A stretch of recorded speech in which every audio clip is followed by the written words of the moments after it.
Jesus was the one who spoke about hell. And he talks about hell was created for the devil and his angels. It wasn't created for man. But all those who reject Jesus Christ, who don't follow him, that's where they'll spend their eternity. You see, the stories Jesus told are true. He was not a storyteller where he told fairy tales. It is the truth, because Jesus told us that. But anyway, Jesus tells us a story about a rich man and a poor beggar named Lazarus. And it tells us that the rich man had everything the world had to offer.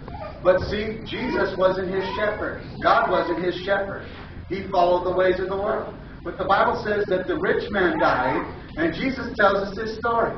And also the beggar died. And the Bible says the beggar went to paradise, but the rich man went to hell. And the Bible says that he was in hell and he was in torment. And he asked for one thing. Say it loud. Give me a drop of water. Give me a drop of water. Because I'm in such torment. Because I'm in such torment. So he was in torment. He wanted a drop of water for his tongue. But Lazarus, Abraham said, listen, you know what? There's a great wall. See, they're inside.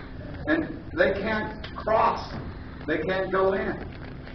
And we can't come. They can't come out. And we can't go in. And so the next thing he said to him, he said, hey, can you send somebody to go tell my brothers so they don't come to this place of torment?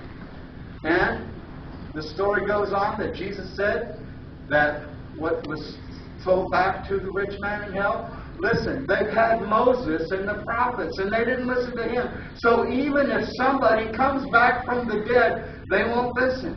You see, the rich man is in hell here. Can you see him? And look, the demons are there too. How many see the demons? Face this way so they can see you. You see there? So, listen, Jesus talked about hell because hell is a real place, whether you want to believe it or not. And some people say, well, hell isn't forever. But when it says that God destroys the wicked, it really means, that word means destroyed, means to be taken out of his presence. It means to be removed. That's what it really means.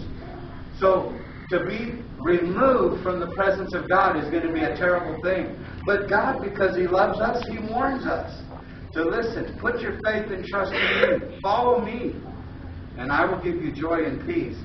See, God never intended for man to go to hell. But man goes there who rejects the Lord Jesus Christ. Amen?